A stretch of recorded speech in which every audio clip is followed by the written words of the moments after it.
Good morning, the very good people, the Yoruba people, the very, very civilized and sophisticated Yoruba people in Nigeria and in diaspora.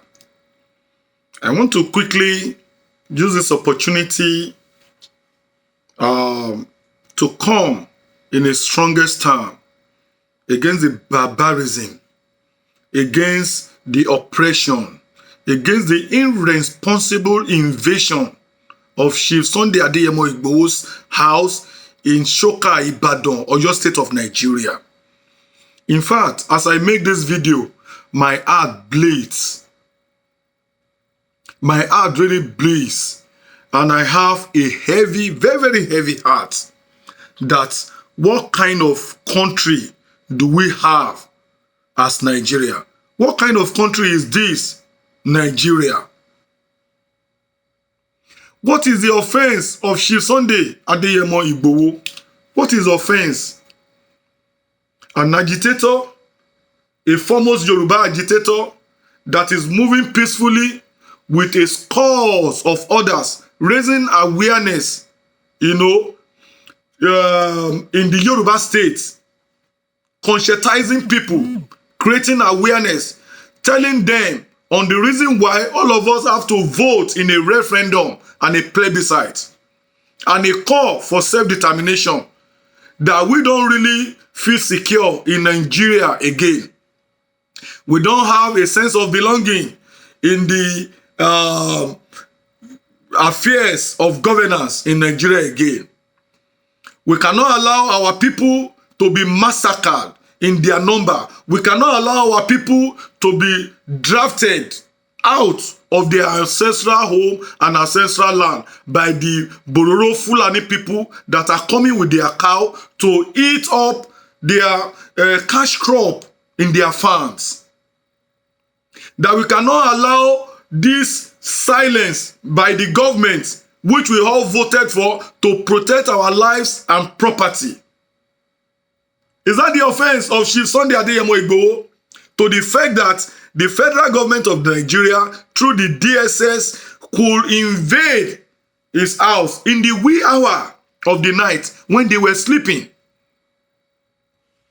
destroying the lives and property. 2 people were killed, as we were being told, even when the DSS was owning up to that carnage. A lot of people were arrested for what?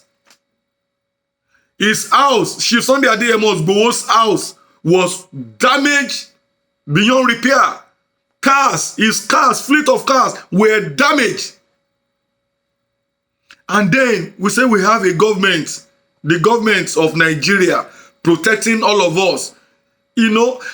The call for self-determination, the big question is this: how is call for self-determination a call for war? How is a call for a referendum and plebiscite a call for war? What is referendum? Because we need to actually educate some of these our people in government.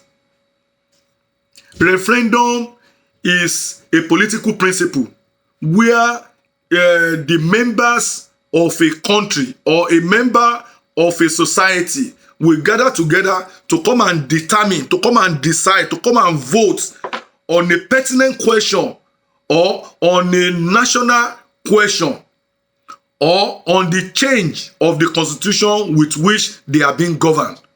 Plebiscite, in the other hand, is just another form of referendum, which is advisory referendum. And plebiscite doesn't have a binding force because the government can choose to take, can choose to, act on the decision of the people or not. But a referendum, once a referendum is decided, a large number of people have decided that this is the way they want the government, the direction of government to go. It has a binding force. That is the simple, interpretation of what we call a referendum and a plebiscite. Self-determination. How is call for self-determination a call for war, for goodness sake? Article 1 on the United Nations Charter, make a provision for self-determination as an important political principle. And this, the advanced countries of Europe and America, in the time past, they have had the opportunity to make, to call for self-determination. And it was not seen as a call for war in all those advanced democracy. Then why is call for self-determination in our own Nigerian context a call for war? Why?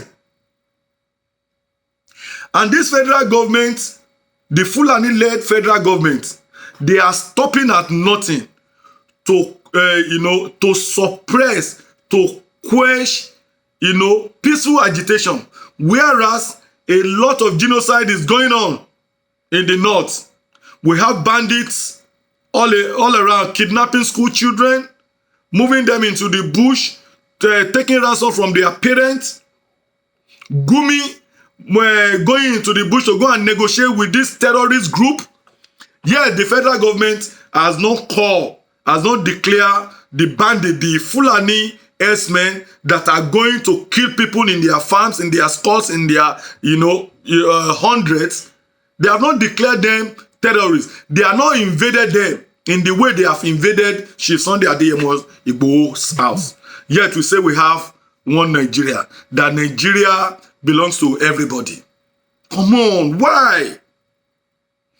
Buhari-led government, Buhari-led administration, find it difficult to pull the state resources, the state machinery, in the way they have deployed to the IPOB people, the indigenous people of Biafra, who were equally before now, before the ESN pick up arms and ammunition to defend themselves, who were peaceful people, who were creating awareness, just like the Yoruba people are doing presently.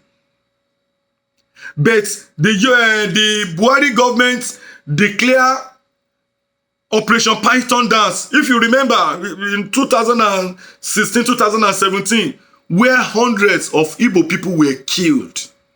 Yet, we have Boko Haram or having a free space in the northern Nigeria. We are having bandits, killing people, maiming people, raping innocent, people, innocent women.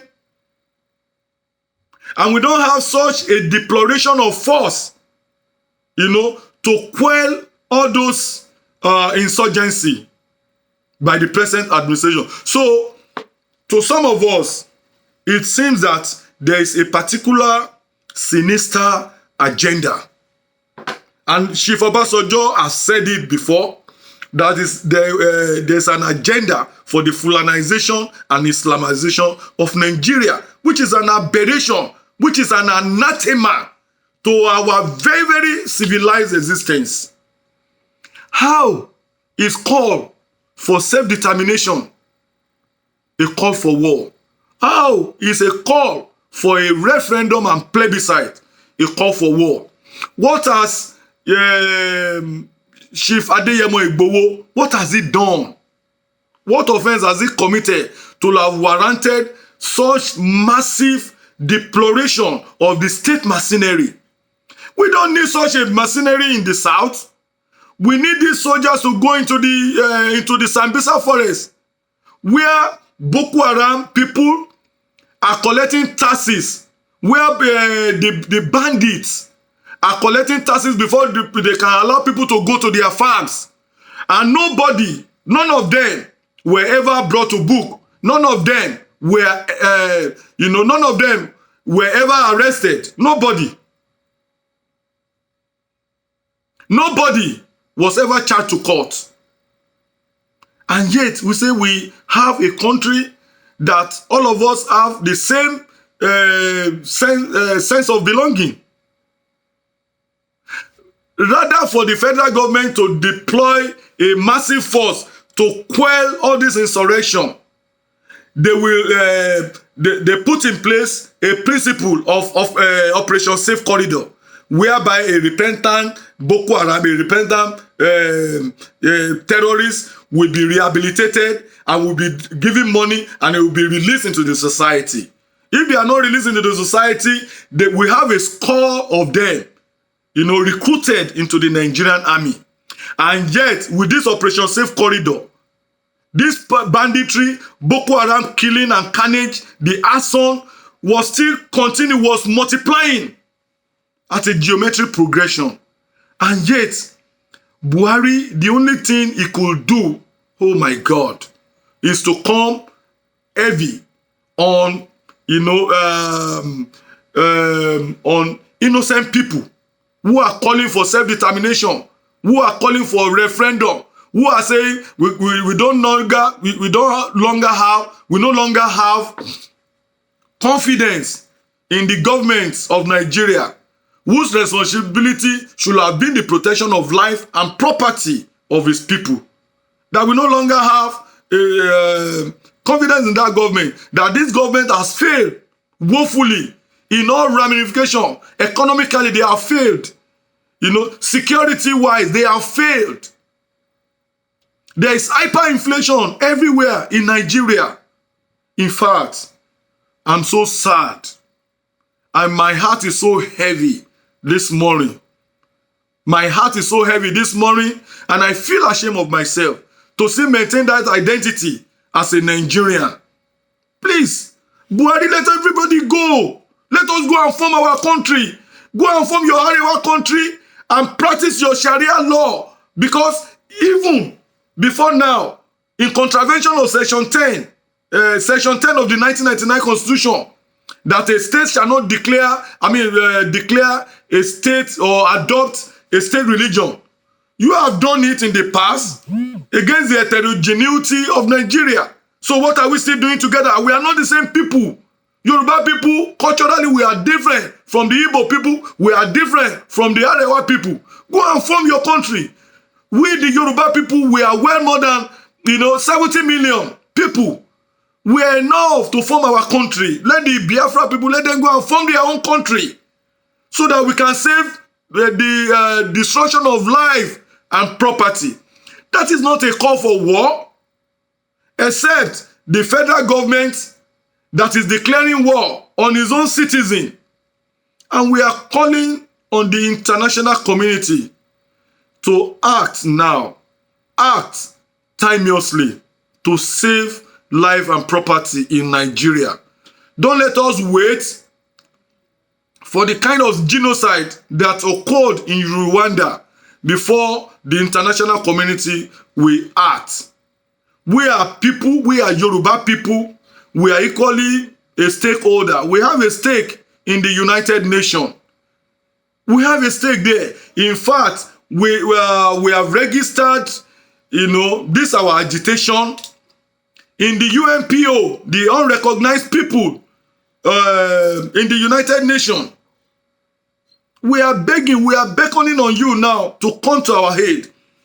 Thank you. My name is Oshile Ayo Martins Esquire. God bless you and see you some other time.